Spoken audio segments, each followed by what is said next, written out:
4:37 a.m. Sector 7, the ruins of Krasnaya Zarya. The air smells of wet concrete and cordite.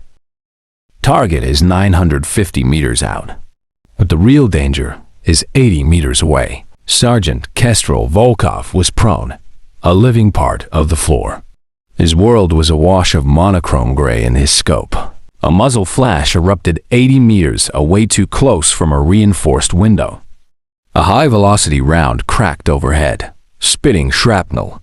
They knew he was here. Area saturation fire. A second round hit. Closer. They were bracketing. His spotter hissed through the comms. "Kestrel, they're bracketing." "Fall back." Volkov ignored her. He couldn't move. His mission was the Vulture, the enemy's forward command operative, 950 meters away. Vulture was the one calling in the mortar strikes. He had less than 30 seconds before the flanking team was on his position.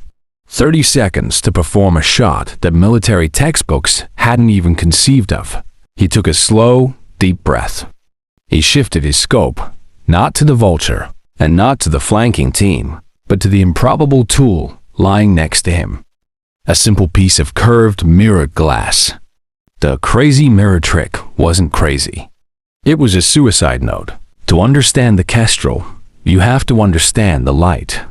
Or, more accurately, how he learned to bend it. Dmitry Volkov wasn't born a warrior.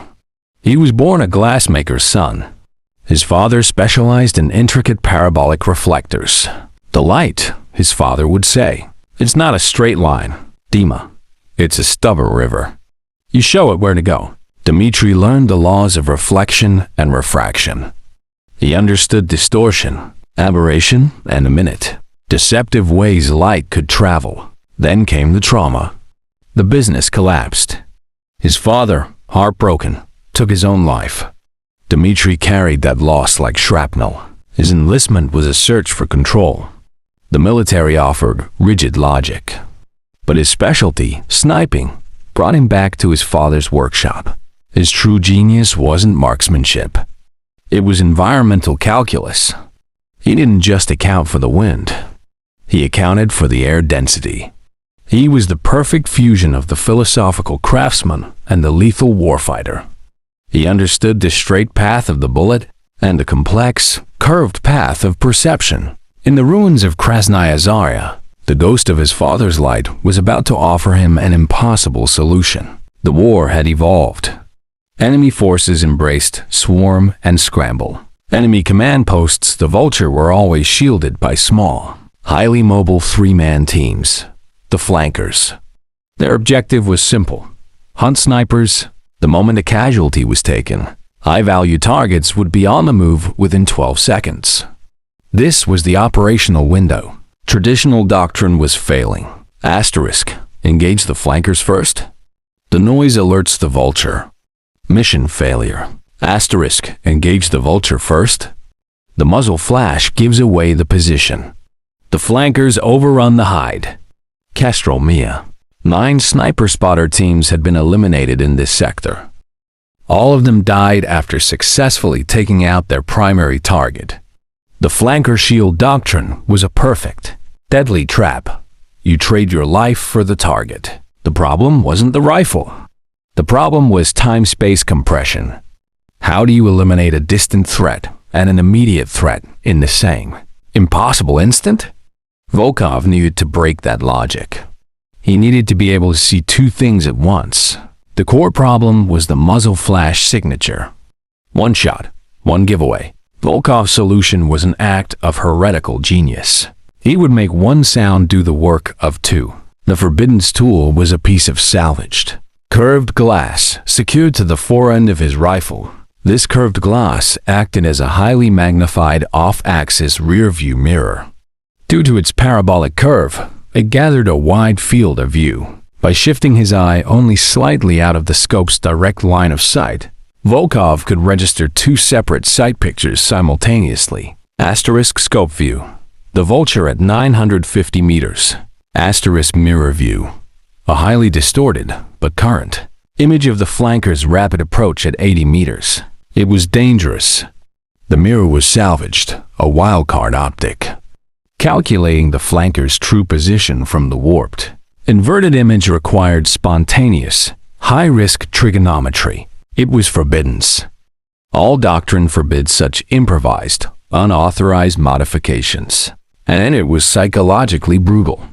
He was forcing his brain into dual-target cognitive overload, but it flipped the battlefield logic.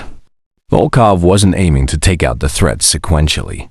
He was aiming to synchronize the kill. One single sound, one single muzzle flash.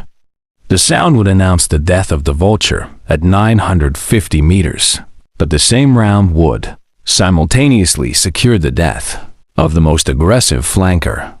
Volkov would eliminate the HVT, the flanker, and the 12-second scramble window all in the time it took for a single shot to travel. The wind was picking up, 15 kph, gusting to 22 kph. Volkov faced a dual zeroing calculation. The Vulture solution, 950 meters, a drop of 8.5 mrad, a windage hold-off of 1.1 mrad to the left. He was aiming at a point of empty air, knowing the bullet would arc down and across into the target. The flanker solution, 85 meters. This was the insanity. He used the reflection of the flanker leader, the shield, in the curved mirror. The image had to intersect a pre-marked reference point on the mirror's housing. At the exact moment the Vulture was centered in the main scope, the flankers were moving fast, relying on the inertia of the sniper. They believed Volkov was frozen by the dilemma. Inside the scope, Volkov's eye was a blur, shifting fractions of an inch. View 1, main scope. Crosshairs placed high and left on the grid. The Vulture was motionless, an anchor. View 2, proxy mirror. The flanker leader, the shield, warped. Inverted image rushing violently. The image was getting larger. He could feel the vibration of the flanker's heavy boots through the concrete floor. 50 meters. 40 meters. The moment of synchronization was 35 meters. The flanker leader would be fully committed. No chance to stop. Volkov focused on the geometry. The curved reflection, the straight bullet path, the invisible arc of physics. Everything was lining up. Distance to flankers, 35 meters. Time remaining, 2 seconds. Volkov's breath was fully exhaled. Empty lungs, still heart. The flanker leader burst around the corner, charging. In the proxy mirror, the warped image of the shield hit the reference mark. Perfect geometry. In the main scope, the Vulture was motionless. To -0.0 seconds. A squeeze. Millisecond 0.05. The flanker leader, at 35 meters, didn't hear the shot. The concussion wave of the muzzle blast hit him first. His balance shattered. Millisecond 0.15. He fell, firing his automatic rifle reflexively. The burst went high, harmlessly striking the concrete above Volkov's head. The perception of the close target firing. Millisecond 2.75. The bullet, having traveled 950 meters, arced down and across, precisely meeting the Vulture's head.